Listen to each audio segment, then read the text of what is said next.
Kakinada rural మండలం కొవ్వూరు గ్రామంలో Kakinada rural MLA పంతం నానాజీ ఆదేశాల మేరకు కాకినాడ రూరల్ జనసేన పార్టీ అధ్యక్షులు కరెట్ల గోవిందరాజు ఆధ్వర్యంలో మోంతా తుఫాన్ కారణంగా మునిగిపోయిన చేనును రైతులతో కలిసి పరిశీలించారు. కరెట్ల గోవిందరాజు మాట్లాడుతూ ముఖ్యమంత్రి వర్యులు నారా చంద్రబాబు నాయుడు, ఉప ముఖ్యమంత్రి కొనదెల పవన్ కళ్యాణ్ రూరల్ ఎమ్మెల్యే పంతం నానాజీ మేరకు కొవ్వూరులో ఉన్న నష్టపోయిన పంట చేను కూటమి ప్రభుత్వంచే ఆర్థిక సాయం అందిస్తానన్నారు.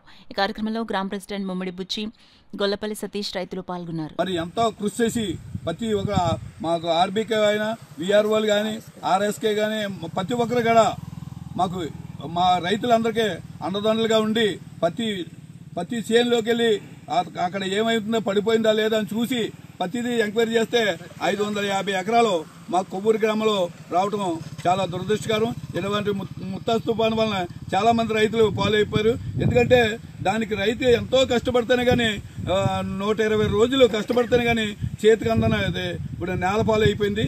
అందుకని ప్రభుత్వం దిగొచ్చి ఎకరానికి 10,000 చేయటం అంటే చాలా ఆనందంగా ఉంది. ఎందుకంటే ప్రతి రైతు కూడా బాగుపడాలని, ఆనందంతో ఉండాలని మాకు గౌరవ ముఖ్యమంత్రి గారు కానీ, చంద్రబాబు నాయుడు గారు కానీ, అలాగే మా ఉప ముఖ్యమంత్రి పవన్ కళ్యాణ్ గారు కానీ, అలాగే మా ప్రీతం నాయకులు మరి పంతం నానాజీ గారు కానీ ఆదరణలో ఈరోజు కొవ్వూరు గ్రామంలో ప్రతి ఒక్కరికి 500 ఎకరాలకి ఖచ్చితంగా డబ్బులు అందుతాయని ఈ సభాముఖంగా తెలియజేసుకుంటున్నాం.